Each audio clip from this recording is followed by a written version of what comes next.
प्रधानमंत्री के साथ वित्त मंत्री अरुण जेटली भी हैं और राज्य के मुख्यमंत्री मुफ्ती मोहम्मद सईद भी इस समय मौजूद हैं।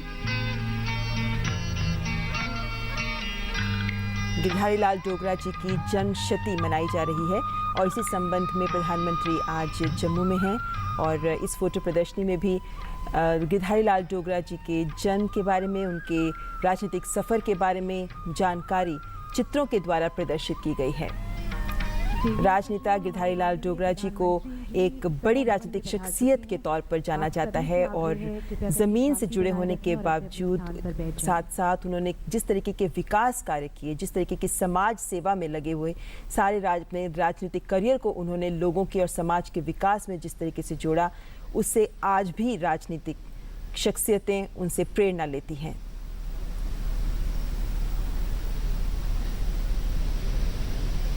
ये फोटो प्रदर्शनी जो आप देख रहे हैं जम्मू से, और ये गिरधारी लाल डोगरा जी के ही जीवन के विभिन्न क्षणों और विभिन्न पलों को प्रदर्शित कर रही है। चित्रों के माध्यम से उनके जीवन को सामने प्रदर्शित कर रही है ये चित्र प्रदर्शनी। और प्रधानमंत्री नरेंद्र मोदी भी इस समारोह में शिरकत कर रहे हैं। एक बहुत बड़ा अवसर, क्योंकि आज भी तमाम राजनीतिक दलों के नेता गिरधारी लाल जी की शख्सियत से प्रेरणा लेते हैं, क्योंकि उनके शख्सियत के बारे में एक ख़ास बात ये कही जाती है कि वो विभिन्न वर्गों के साथ, समाज के विभिन्न वर्गों के साथ एक समान व्यवहार करते थे और न केवल अपने दलों के नेताओं बल्कि विपक्षी दल के नेताओं के साथ भी वो बहुत ही सद्भावना रखते थे। और जिस तरीके के मूल्यों का उन्होंने आचरण किया, जिस तरीके के मूल्यों को उन्होंने अपनी शख्सियत में प्रदर्शित किया, वो आज भी तमाम राजनेताओं के लिए सीख है।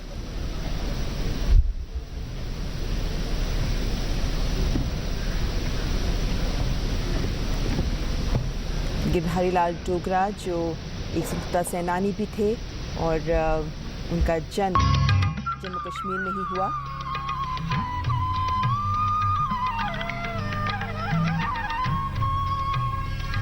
अपना सारा जीवन गिरधारी लाल डोगरा जी नेशनल कॉन्फ्रेंस और कांग्रेस पार्टियों के साथ जुड़े रहे और ऐसे में प्रधानमंत्री नरेंद्र मोदी का वहां जाना और उनके शताब्दी समारोह में शिरकत करना एक अहम राजनीतिक संकेत भी है। गिरधारी लाल डोगरा जो 27 वर्ष तक जम्मू कश्मीर राज्य के वित्त मंत्री रहे और 26 बजट उन्होंने पेश किए हैं, 2 बार लोकसभा के सांसद रहे और 6 बार विधानसभा से के लिए भी चुने गए। कहते हैं उन्होंने अपने राजनीतिक सफर में कभी कोई चुनाव नहीं हारा।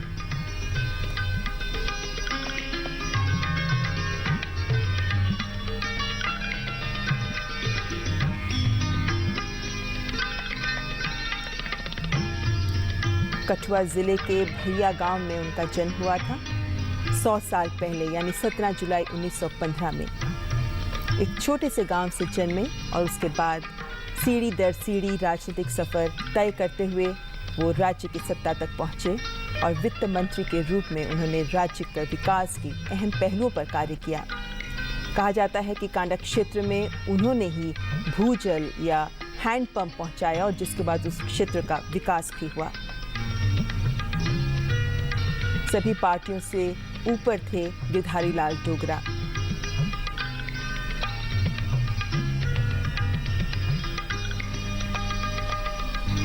पेशे से वकील गिरधारी लाल डोगरा और उसके बाद एक अहम राजनीतिक शख्सियत के रूप में उभरे।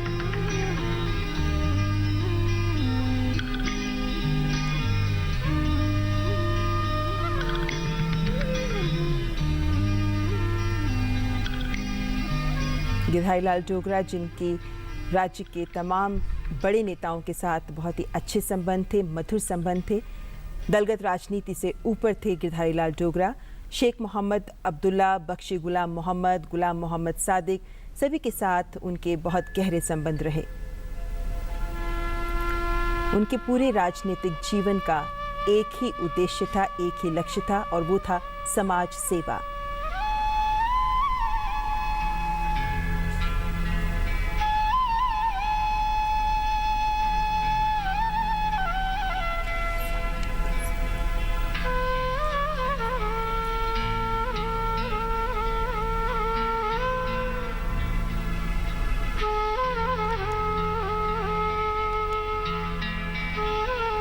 तो आज प्रधानमंत्री नरेंद्र मोदी जम्मू कश्मीर के दौरे पर हैं और देखा जाए तो जिस तरीके से सीमा पर संघर्ष विराम उल्लंघन हो रहा है, जिस तरीके से सुरक्षा की स्थिति है, उस मौजूदा स्थिति के मद्देनज़र भी इस दौरे को काफ़ी महत्वपूर्ण माना जा रहा है। और इस वक्त प्रधानमंत्री जम्मू विश्वविद्यालय में फ़ोटो प्रदर्शनी का उद्घाटन करने के बाद इस फोटो प्रदर्शनी का जायज़ा ले रहे हैं। गिरधारी लाल डोगरा जी, उनके जीवन सफ़र को तस्वीरों के माध्यम से यहाँ प्रस्तुत किया गया है।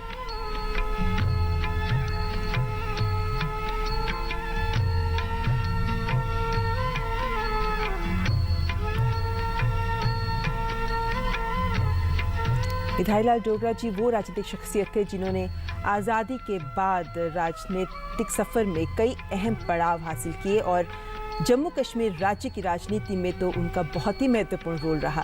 इस राज्य के विकास में वित्त मंत्री के तौर पर उन्होंने जो कार्य किए उन्हें आज भी याद किया जाता है। आज की सरकारों के सामने भी वो एक उदाहरण के रूप में सामने आते हैं।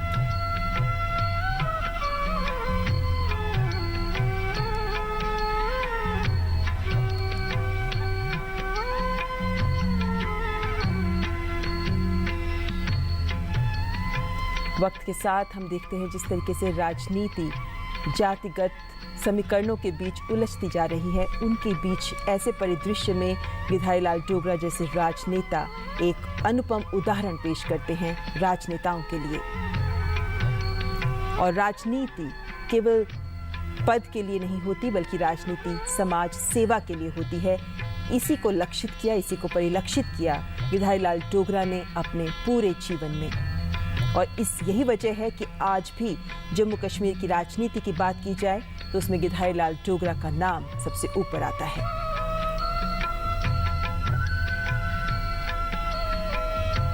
तो जन्म शताब्दी समारोह के मौके पर प्रधानमंत्री नरेंद्र मोदी श्री गिरधारी लाल डोगरा जी के इस जन्म शताब्दी समारोह में शिरकत करने के लिए खुद जम्मू पहुंचे हैं।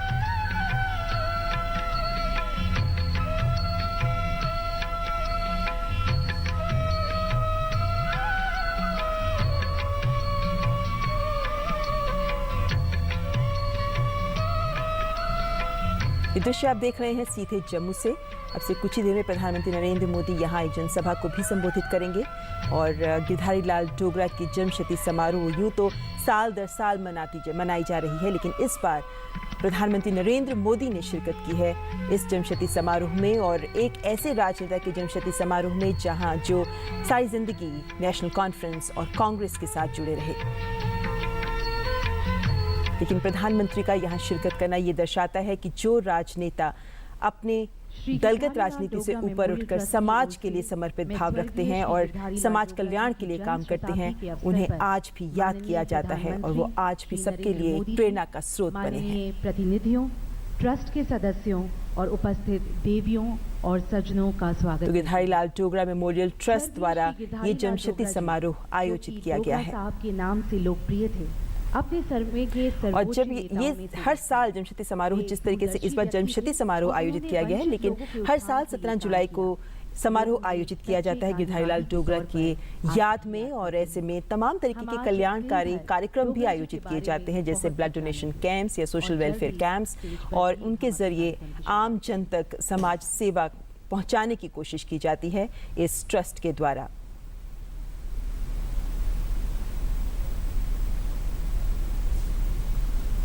हालांकि जम्मू कश्मीर राज्य की राजनीति में अहम भूमिका निभाई है गिरधारी लाल डोगरा ने, लेकिन आज प्रधानमंत्री नरेंद्र मोदी जब खुद पहुंचे इस जन्मशती समारोह में शिरकत करने के लिए, तो पूरा देश याद कर रहा है गिरधारी लाल डोगरा को।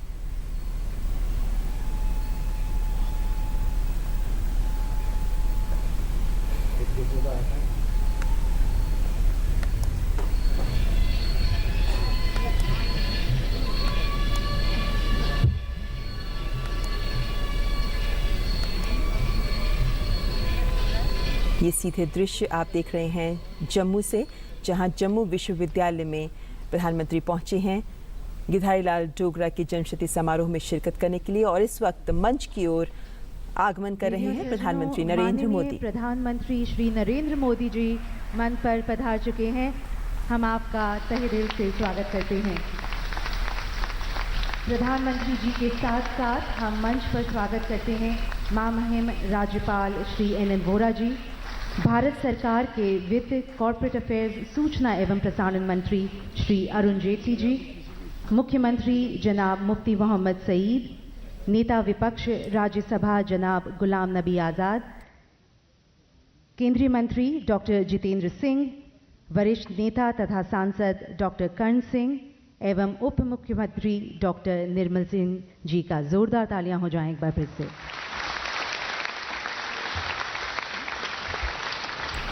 अब हम ट्रस्ट और परिवार की ओर से माननीय श्री नरेंद्र मोदी जी को सम्मानित करने के लिए माननीय वित्त, कॉर्पोरेट अफेयर्स, सूचना एवं प्रसारण मंत्री श्री अरुण जेटली जी को आमंत्रित करते हैं।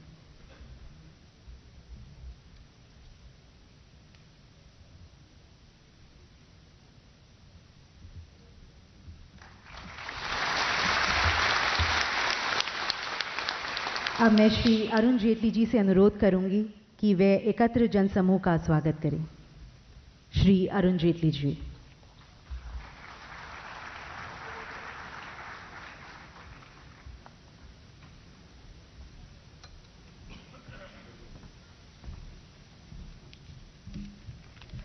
माननीय प्रधानमंत्री जी,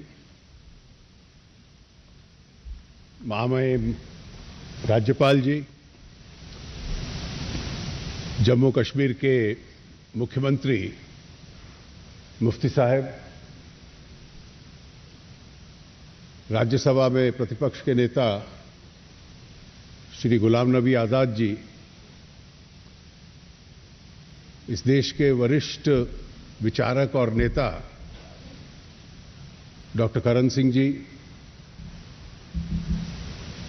केंद्रीय मंत्री डॉक्टर जितेंद्र सिंह जी, उप मुख्यमंत्री डॉक्टर निर्मल सिंह जी और मित्रों,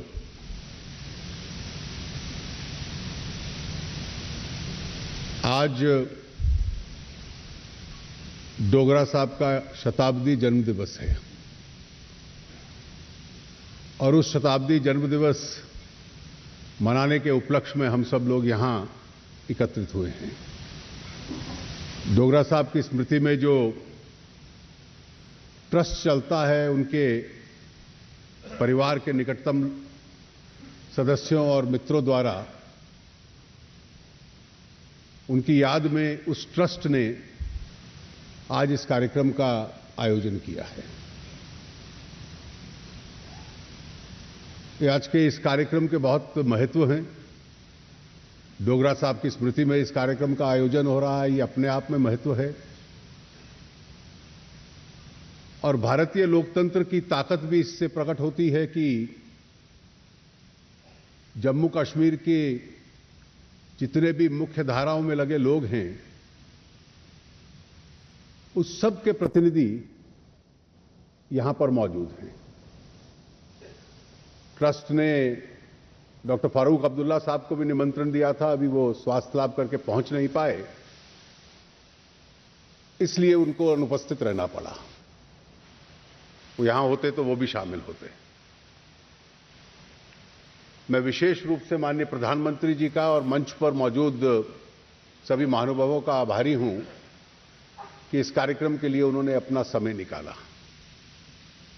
इसके साथ साथ विशेष इसी भूमि के पुत्र, पूरे विश्व में जिनका नाम है, संतूर वादक पंडित शिव कुमार शर्मा जी भी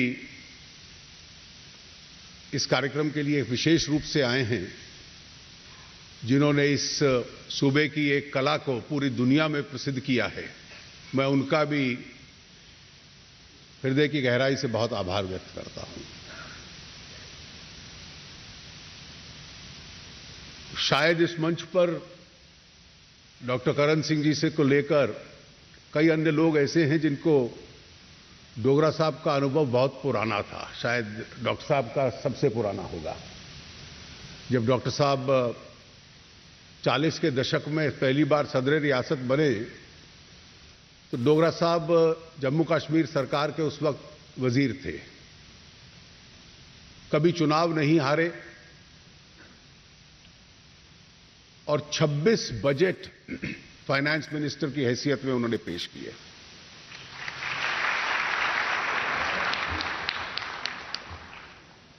एक देशभक्त व्यवहार में बहुत विनम्र, सरल और सहज, लोगों के बीच में रहना और व्यक्तिगत ईमानदारी और इंटीग्रिटी के साथ अपना राजनीतिक जीवन चलाना और हर प्रकार के राजनीतिक लोगों के साथ संपर्क रखना। अपनी पार्टी के वफादार थे, मैंने कभी उनको शिकायत करते हुए नहीं देखा, जो कि कई बार राजनीतिक लोगों का स्वभाव होता है। लेकिन शेख साहब से लेकर पंडित प्रेमनाथ डोगरा तक हर एक के साथ एक प्रकार से व्यक्तिगत संबंध रखना उस सामाजिक और राजनीतिक जीवन का वो उदाहरण थे। और आज शायद यही कारण है कि हर प्रकार के व्यक्ति उनकी याद के सम्मान में यहां आए हैं। मैं ट्रस्ट की ओर से आप सबका और विशेष रूप से माननीय प्रधानमंत्री जी का, अन्य महानुभावों का जो इस कार्यक्रम के लिए आए हैं, बहुत बहुत आभार व्यक्त करता हूं। आप सबका धन्यवाद।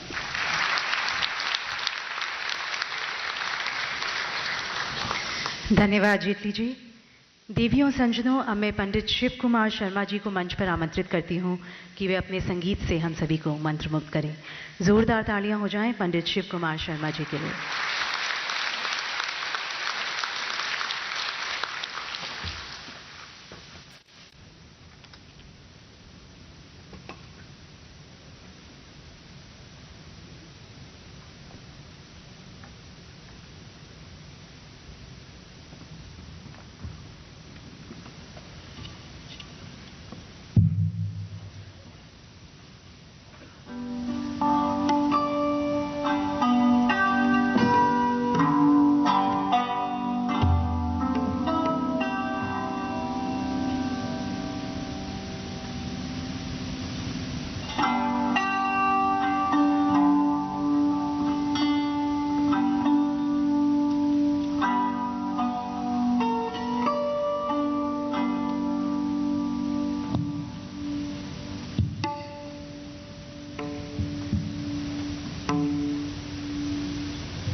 स्टेज पे विराजमान माननीय प्रधानमंत्री जी और विशेष अतिथिगण, सबको मेरा नमस्कार और मेरी तरफ से बहुत बहुत अभिनंदन, और जम्मू वासियों को भी मेरा बहुत बहुत नमस्कार। आज एक खास मौके पे हम लोग यहाँ पर आए हैं और बहुत ही खुशी है महसूस हो रही है कि डोगरा साहब के लिए हम लोग यहाँ यह कार्यक्रम दे रहे हैं। हमारे भारतीय शास्त्रीय संगीत में कई एक राग ऐसे हैं जो लोक संगीत से हमने लिए और उनको शास्त्रीय संगीत का रूप दिया। और मैं ये समझता हूँ कि हमारे डुग्गर प्रदेश की देन भारतीय शास्त्रीय संगीत को राग पहाड़ी है, यहाँ के लोक संगीत में से लेकर के उसको राग बनाया गया। तो आज मुझे याद आ रहा है, मेरी कई संगीत सभाओं में डोगरा साहब का ये प्रिय राग था, उन्होंने कई मरतबा मेरे से सुना। और मैं जम्मू के एक दो लोकगीत पहले आपको सुनाऊंगा, दो लोकगीत सुनाऊंगा, उसके बाद उसको हम शास्त्रीय संगीत के कैसे बजाते हैं, तीसरी रचना उसमें होगी पहाड़ी पर आधारित।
मेरे साथ जो संगीतज्ञ संगत कर रहे थे पखावज पर भवानी शंकर जी और तबले पे राम कुमार मिश्रा जो हमारे देश के महान गायक चंदूलाल मिश्रा जी के सुपुत्र हैं, अनोखे लाल जी के नाती हैं, और तानपुरे पे थे जापान से मेरे शिष्य ताकाहिरो आराई।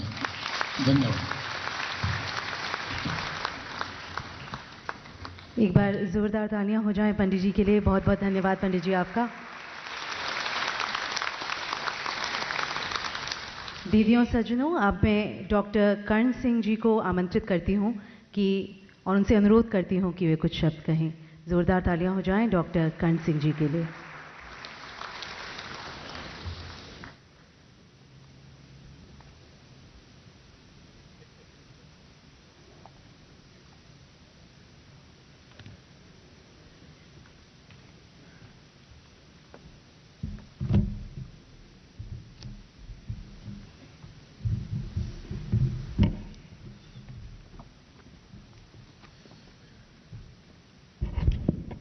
आदरणीय प्रधानमंत्री जी अटल जी, मंच पर बैठे थे साढ़े बुजुर्ग साथी और इस जोरावर सिंह ऑडिटोरियम में इकट्ठे हुए थे बुजुर्गों, भैनों, भराओ ते प्यारे बच्चों।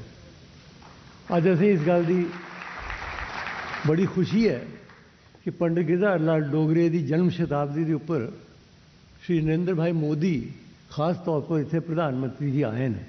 अस उनका स्वागत करने। जम्मू निवासियों की तरफ का, सारे जम्मू निवासियों की तरफ का मैं बड़ा बड़ा उनका स्वागत करना। और असें इस गल की खास खुशी है कि उनके कन्ने डोगरा साहब के काबिल तरीन जवाई श्री अरुण जेटली आए हैं। इनके बगैर तो काम इतने पूरा होना नहीं है कि ये जवाई का अपना एक खास रुतबा होंदा। असें इस गल की बड़ी खुशी है। और तीसरी खुशी इस गल की यह है प्रधानमंत्री जी कि अस एक जनरल जोरावर सिंह ऑडिटोरियम में मिला करने। जनरल जोरावर सिंह कोई साधारण व्यक्ति नहीं है। वो सिर्फ डोगरा हीरो नहीं थे, वो राष्ट्र के हीरो थे। उन्हें किस तरीके से करने महाराजा गुलाब सिंह जी ने देश में डोगरा फौज की लिए भारतवर्ष की सरहद की मजबूत किया, बढ़ाया। जिथे तुम हूँ गए थे सेंट्रल एशिया तक साड़ी रियासत पुजदी होंगी, उत्थे तिब्बत तक पुजदी होंगी साड़ी रियासत। वो जनरल जोरावर सिंह ते डोगरा फौज की बहादरी है। इस वास्ते असीं इस गल की बड़ी खुशी है कि तुम इत्थे आए दे। डोगरा साहब का जियां अरुण जी ने गलाया, मेरा संबंध डोगरा साहब के कन्ने 1949 होया।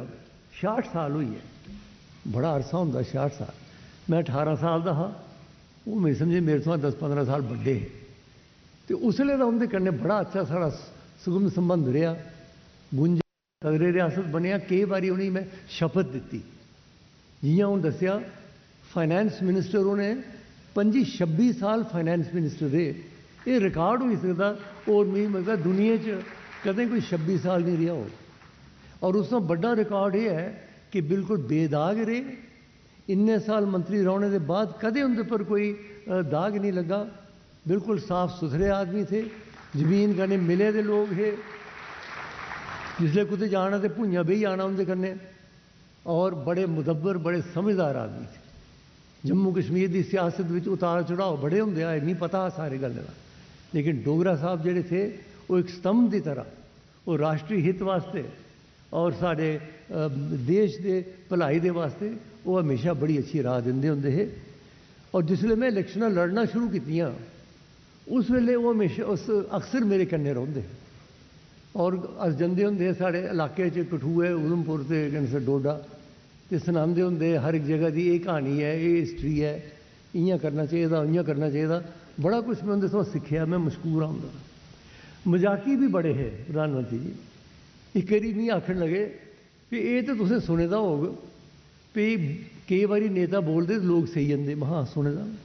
उन्हें आख्या ये नहीं तुसें कदे सुने दा होग तो बोलदा बोलदा कोई सही जा। मैं वो कि'यां होई सकदा। उन्हें आख्या नहीं जी मेरे ने हुआ है। एक दिन मैं वो आखा दे मैं बड़ा लम्मा दौरा किया हा तो आखिरी जलसा खबरें मड़ीन हा कि जगह कुछ आखिरी जलसा तो बड़ी नींद लगी थी, थकी है। बोलते बोलते भी झपक आइए तो अखियां खुल गई अजे बोला रहा मैं। इस किस्म दी गल्लां करदे हुंदे हे वो ते उंदी अज असीं बड़ी याद आवा दी ते डोगरा साहब दी लड़की डॉली ते मेरी लड़की ज्योति इत्थे कॉन्वेंट स्कूल कट्ठे पढ़दे हुंदे हे।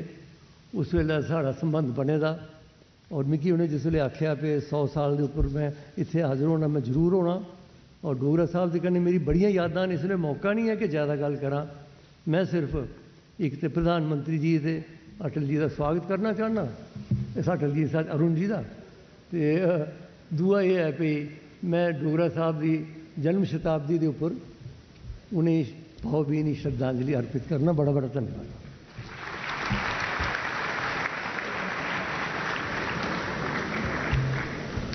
धन्यवाद डॉक्टर करण सिंह जी। अब मैं जनाब गुलाम नबी आज़ाद को आमंत्रित करती हूं कि वो कुछ शब्दों के साथ हमें संबोधित करें। जोरदार तालियां हो जाएं जनाब गुलाम नबी आज़ाद।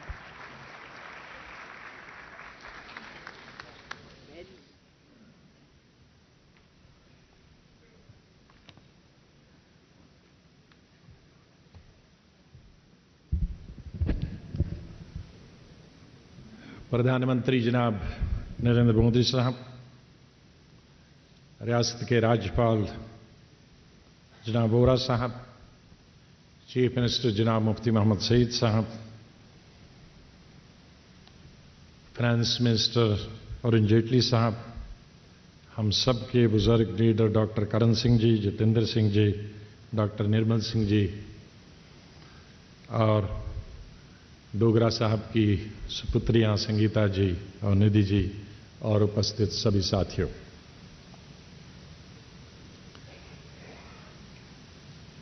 हम सब लोग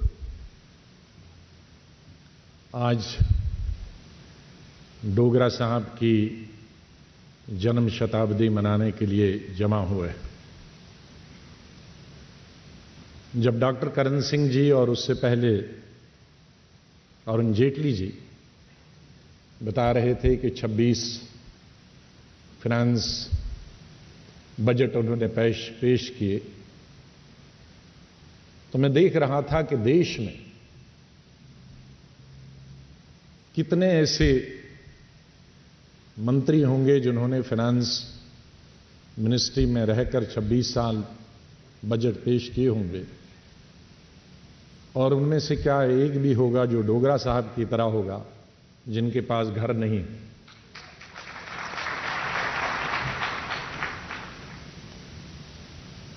मैं उनको स्टूडेंट लाइफ से जानता हूं, जब मैं एसपी कॉलेज में पढ़ता था, और उसके बाद मैं बधाई देना चाहूंगा मुफ्ती साहब को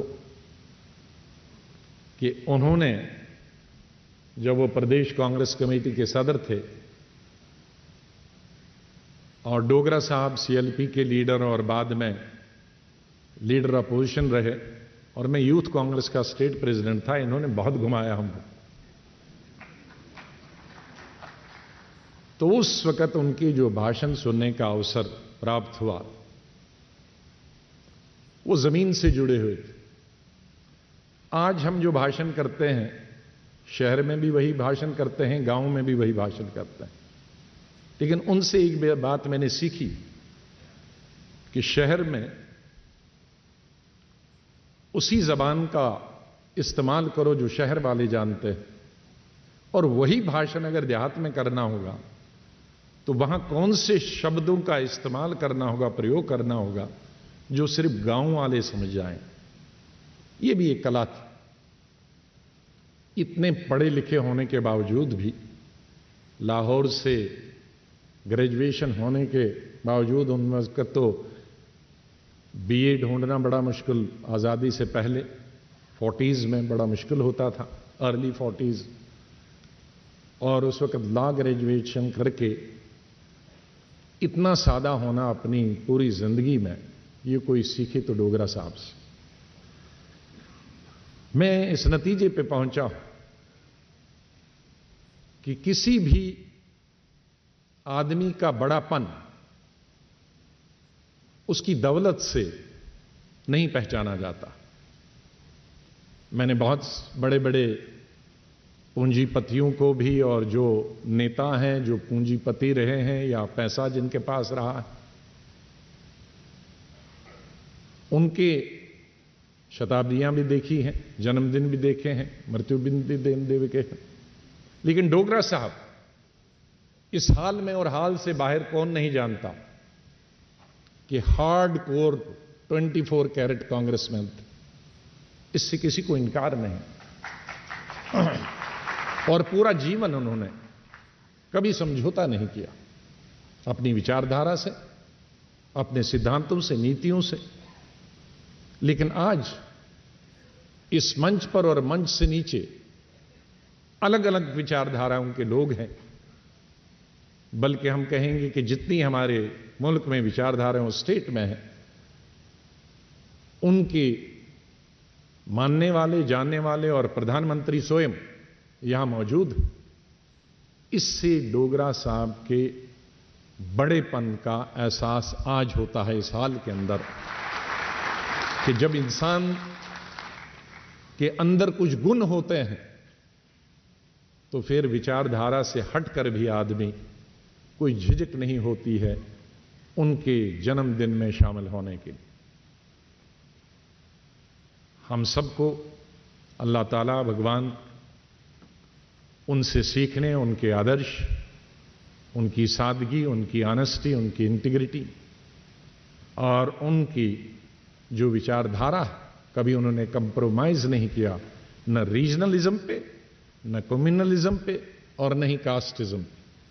इसकी आज हमारे मुल्क में सबसे ज्यादा और हमारे स्टेट में उससे भी ज्यादा जरूरत है।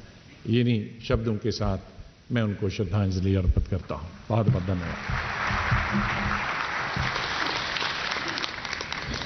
धन्यवाद जनाब आज़ाद। अब मैं माननीय मुख्यमंत्री जनाब मुफ्ती मोहम्मद सईद से आग्रह करूंगी कि अपने विचार रखें। मुख्यमंत्री जनाब मुफ्ती मोहम्मद सईद।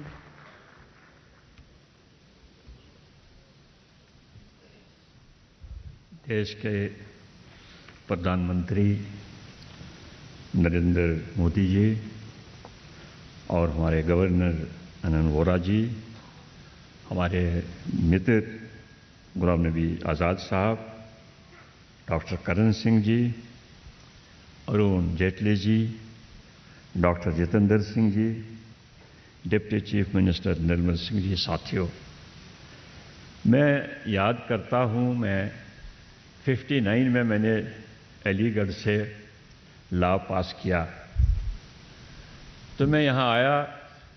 उस वक्त सियासत यहाँ की हमेशा उथल पुथल होता था, तो मैंने सोचा उस वक्त जीएम सादक के अंडर नेशनल कॉन्फ्रेंस के बख्शी गुलाम मोहम्मद हुआ करते थे वजीर आजम, प्राइम मिनिस्टर।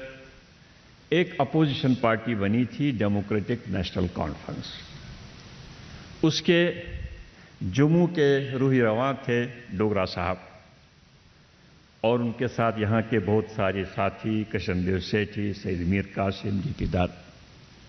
तो मैं ये कहना चाहता हूँ, उस वक्त भी हालांकि मुझे कहा गया है जब डोगरा साहब लाहौर से LLB करके आए, और भी कई लोग थे, मोतीराम बेगड़ा थे, पंडित जवाहरलाल नेहरू ने उनको 1983 में 43 में ये मशवरा दिया कि आप नेशनल कॉन्फ्रेंस ज्वाइन करिए, क्योंकि नेशनल कॉन्फ्रेंस एक तहरीक थी, लेकिन जम्मू में इसकी पॉपुलैरिटी नहीं थी।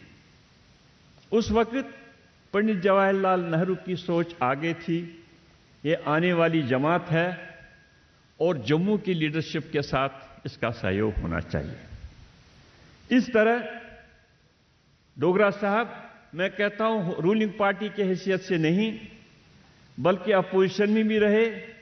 जब 1977 में इंदिरा गांधी और कांग्रेस नाकाम हुई, मैं उनके साथ था। मैं उस वक्त यहां के प्रदेश कांग्रेस का प्रेसिडेंट था, गुलाम नबी आज़ाद साहब थे।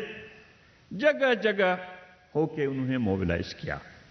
मेरा ये था कि उनका भी ख्वाब था, अगर नेहरू का भी ख्वाब था कि इनको कह के कि जम्मू से अगर कश्मीर में एक मूवमेंट चल रही है उसकी साझेदारी जम्मू से होनी चाहिए।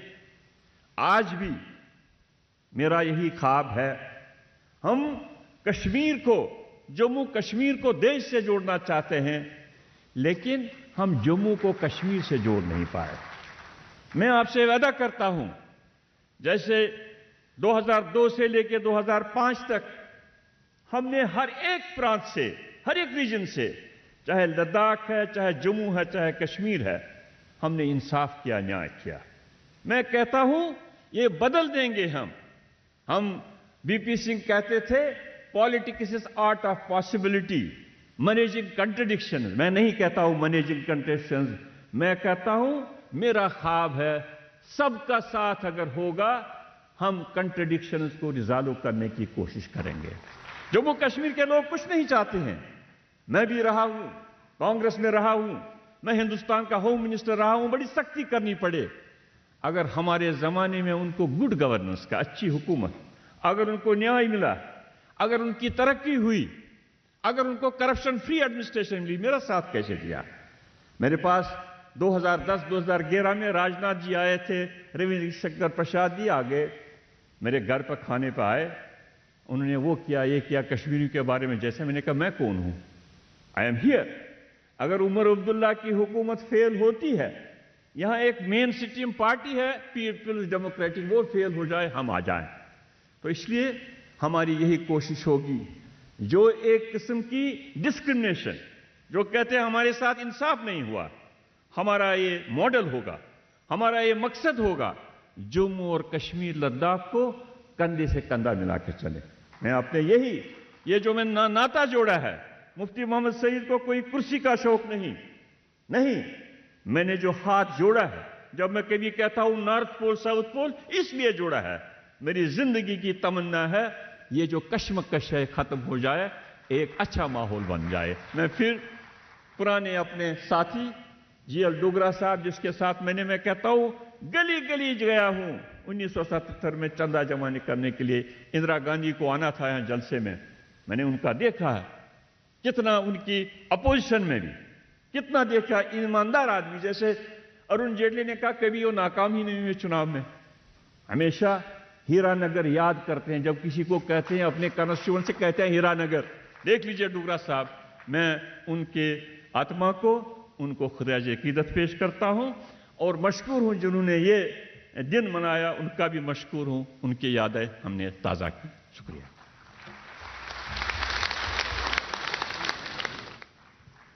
धन्यवाद मुख्यमंत्री जी।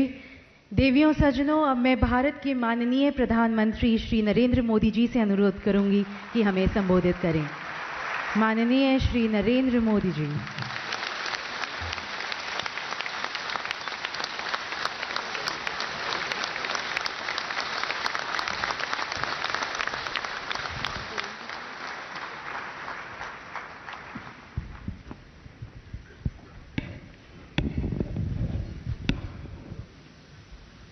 मंच पर विराजमान जम्मू कश्मीर के राज्यपाल श्रीमान एन वोरा जी, राज्य के मुख्यमंत्री श्रीमान मुफ्ती साहब,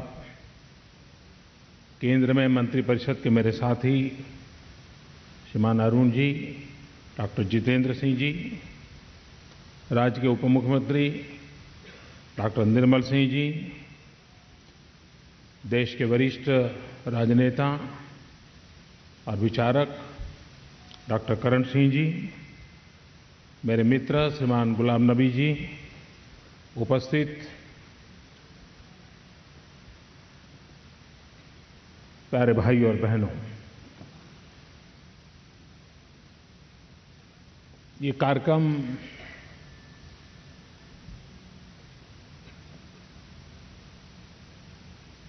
गिरधारी लाल जी के नाम पर जो ट्रस्ट चल रहा है, उनके द्वारा आयोजित किया गया है और उनका ये शताब्दी वर्ष है। आमतौर पर राजनीति का दुर्भाग्य ऐसा है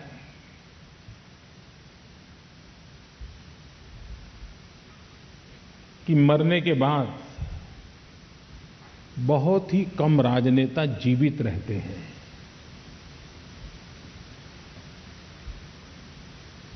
कुछ ही समय में वो भुला दिए जाते हैं, लोग भी भूल जाते हैं। लेकिन कुछ ऐसे अपवाद होते हैं जो अपने कार्यकाल में जो कार्य करते हैं, जिस प्रकार का जीवन जीते हैं, जिसके कारण मृत्यु के कई वर्षों के बाद भी वो जीवित रहते हैं। और मैं मानता हूं कि गिरधारी लाल जी उसमें से एक है।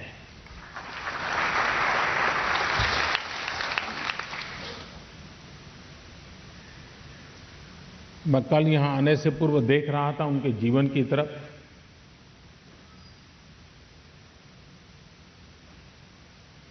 वे सार्वजनिक जीवन में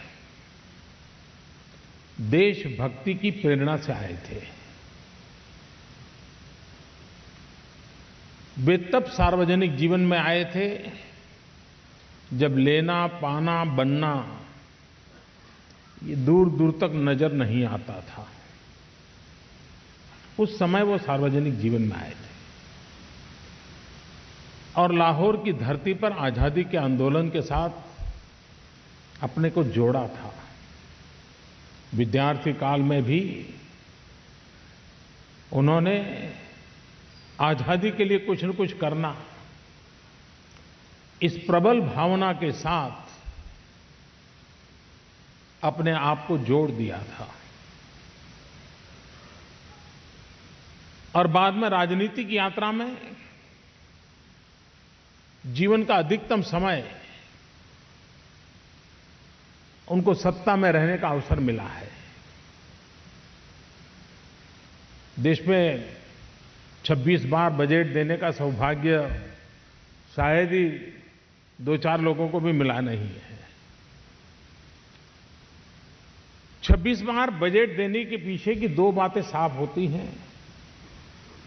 एक तो राजनीतिक जीवन में स्वीकृति और स्थिरता, और दूसरी जो दायित्व मिला है उसके प्रति एक्सपर्टाइज एंड समर्पण, तभी जाकर के होता है। अदरवाइज तो लोग आते हैं, जाते हैं, बनते हैं, बदलते हैं, ये रहता है। लेकिन मूलभूत बातें जब होती हैं तभी ये संभव होता है। और आज शायद जम्मू कश्मीर में 2 या 3 पीढ़ी ऐसी होगी सार्वजनिक जीवन में जिनको जो गर्व से कहते होंगे कि मुझे गिरधारी लाल जी की उंगली पकड़ करके चलने का सौभाग्य मिला था। मेरे राजनीतिक जीवन को शेप देने का प्रारंभ उन्हीं के हाथों से हुआ था। जैसे अभी गुलाम नबी जी बता रहे थे कि उन्होंने मुझे तैयार किया। ये भी उनकी एक सफलता है कि अपने पीछे एक ऐसे कार्यकर्ताओं की परंपरा तैयार करना जो आगे चल करके राजनीतिक जीवन को आगे बढ़ाएं। और इस दृष्टि से भी वे सिर्फ राजनेता नहीं, लेकिन एक सार्वजनिक जीवन में निरंतर चेतना बनाए रखने का प्रयत्न करने वाले उन व्यक्तियों में से थे जिन्होंने पीढ़ियों को तैयार करने की चिंता की। मैं अभी यहां आया तो मैंने पहले उनकी प्रदर्शनी का उद्घाटन किया और प्रदर्शनी देख रहा था। एक बात मेरे मन को छू गई उस प्रदर्शनी में, और छू इसलिए गई कि आज के राजनीतिक जीवन में वो नजर नहीं आता है।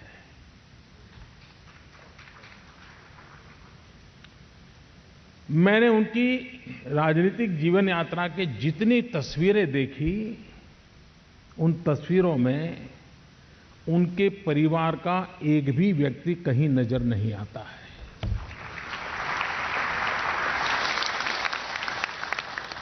ये छोटी बात नहीं है। ये बहुत बड़ी बात है कि इतना लंबे समय का सार्वजनिक जीवन हो, राजनीतिक जीवन हो, सत्ता के गलियारों में हो, देश के सभी पहले प्रधानमंत्रियों के साथ निकट संबंध रहा हो, लेकिन कहीं पर भी राजनीतिक यात्रा में एक भी तस्वीर में परिवार मुझे नजर नहीं आया।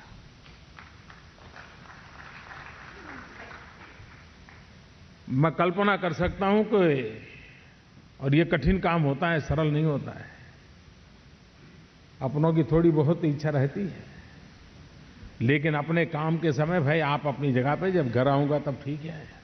परिवार के जन दिखाई दिए एक तस्वीर में, कब? जब उनकी अंत्येष्टि की यात्रा की तस्वीर है, सिर्फ वहीं परिवारजन दिखाई दे रहे हैं। आज के राजनीतिक जीवन के लिए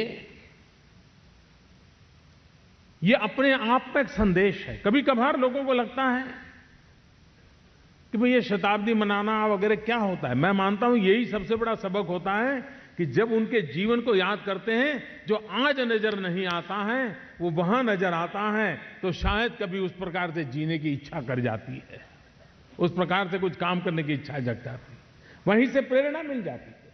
और उस अर्थ में मैं मानता हूं कि उन्होंने सार्वजनिक जीवन की मर्यादाओं का पालन पल पल किया होगा, हर गतिविधि में इस बात का ध्यान रखा होगा, और तब जाकर के इतने लंबे कार्यकाल में यह संभव हुआ होगा। मुझे और एक बात भी नजर आती है कि डोगरा साहब को व्यक्तियों की परख बड़ी पक्की होगी, ऐसा मुझे लगता है। जैसे उन्होंने गुलाम नबी जी को युवा मोर्चा का अध्यक्ष बना दिया, तो व्यक्तियों की परख बहुत ही अच्छी रहती होगी। वो बराबर नाप लेते होंगे कि व्यक्ति ठीक है कि नहीं है।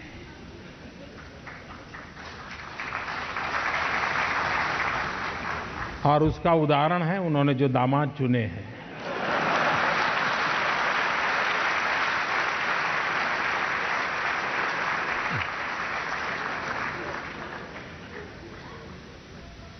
ये उनकी, वरना अरुण जी की विचारधारा को और उनकी राजनीतिक विचारधारा को कोई मेल नहीं था।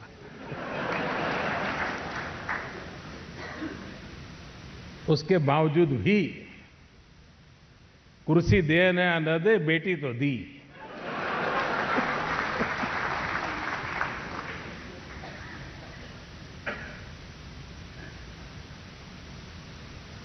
और ये भी विशेषता है कि दामाद ससुर के कारण नहीं जाने जाते और ससुर दामाद के कारण नहीं जाने जाते।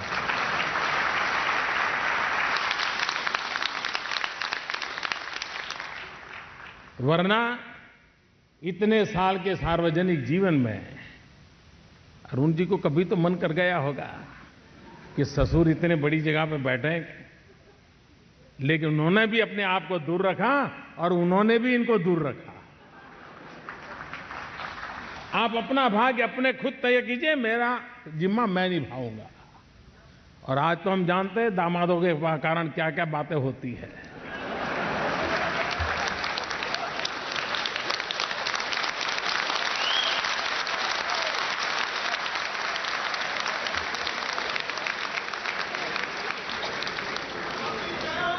और इसलिए मैं कहता हूं कि किस दल से थे, किस विचार से जुड़े थे, किसके नेतृत्व में काम करते थे, इसके आधार पर सार्वजनिक जीवन नहीं चलता है। और सार्वजनिक जीवन में एक अहम आवश्यकता है आज देश में, जो चिंता का विषय है, हम हमारी विरासत को बंटने न दें। कभी कभार तो हर कोई सार्वजनिक जीवन का व्यक्ति अपने अपने कालखंड में अपनी अपनी विचारधारा को लेकर के काम करता है, लेकिन वो जीता है देश के लिए, मरता है देश के लिए। हम जो बाद की पीढ़ी के लोग हैं, उनका काम नहीं है कि उनके लिए हम दीवार पैदा करें। हमारे लिए तो वो सभी महापुरुष हैं। उन सभी महापुरुषों ने जिसके लिए देश के लिए काम किया है, आदर और गौरव का विषय होना चाहिए। इसमें कभी छुआछूत नहीं होनी चाहिए। वे नेशनल कॉन्फ्रेंस में थे, कांग्रेस में थे, प्रधानमंत्री को आना चाहिए कि नहीं आना चाहिए? सवाल ये नहीं है, आना इसलिए चाहिए कि उन्होंने अपने जवानी देश के लिए खपाई थी, और इसलिए हमारी विरासतें कभी बंटनी नहीं चाहिए, किसी भी विचार में ना हो। मुझे याद है जब अटल जी की सरकार बनी, पहली बार अटल जी प्रधानमंत्री बने थे। पहली बार या शायद दूसरी, पहली बार 13 दिन के थे या दूसरी बार मुझे याद नहीं रहा। और उसी दिन कम्युनिस्ट पार्टी एक बहुत बड़े नेता, जिनका केरल में स्वर्गवास हो गया, उस समय वो सत्ता में तो नहीं थे, और अभी तो शपथ समारोह पूरा हुआ था। उसी समय अटल जी ने कहा कि आडवाणी जी आप उनके अंत्येष्टि में जाइए, उन्होंने देश के लिए बहुत काम किया है। कम्युनिस्ट पार्टी के नेता थे, भारतीय जनता पार्टी के घोर विरोध करने वाली उनकी विचारधारा थी, लेकिन सरकार बनने के दूसरे ही दिन फूल मालाएं पहनने का कार्यक्रम नहीं, आडवाणी जी को वहां भेजा गया था। ये सार्वजनिक जीवन की आवश्यकता होती है। सार्वजनिक जीवन में अब हम यहां मस्ती से बैठे हैं, लेकिन परसों देखना आप कैसा मुकाबला होता है।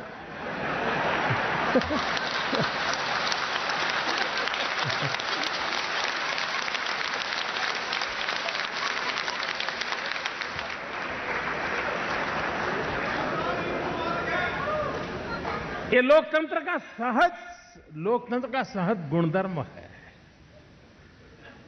हर फोरम में अपनी बात होती है, लेकिन राजनीतिक छुआछूत नहीं चलती है। देश के लिए जीने मरने वालों के लिए समान भाव होना जरूरी होता है, उनके प्रति समान सम्मान होना जरूरी होता है, और उसी के तहत डोगरा जी आज होते तो हमारा विरोध करते, शायद उनके दामाद का भी करते, लेकिन उनके जीवन को, उनके कार्य को हम गौरव के साथ देखें, उनसे कुछ सीखें, पाए और आगे बढ़े। इसी एक अपेक्षा के साथ हम सब ऐसे महापुरुषों को याद करते रहें, उनसे प्रेरणा लेते रहें। रमजान का पवित्र महीना पूर्णता पर है। बहुत बड़े उमंग और उत्साह के साथ देश और दुनिया में ईद की प्रतीक्षा हो रही है। मेरी तरफ से ईद के पावन पर्व के लिए सभी इस परंपरा को मानने वाले महानुभावों को हृदय से बहुत बहुत शुभकामनाएं हैं। बहुत बहुत धन्यवाद।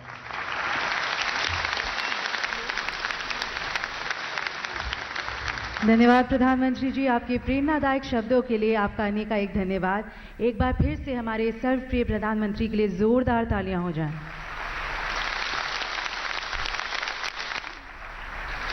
अंत में मैं स्वर्गीय श्री गिरधारी लाल डोगरा जी की सुपुत्री श्रीमती निधि शर्मा जी से अनुरोध करती हूं कि वे मंच पर आएं और माननीय प्रधानमंत्री जी तथा सभी अतिथियों का धन्यवाद ज्ञापन करें।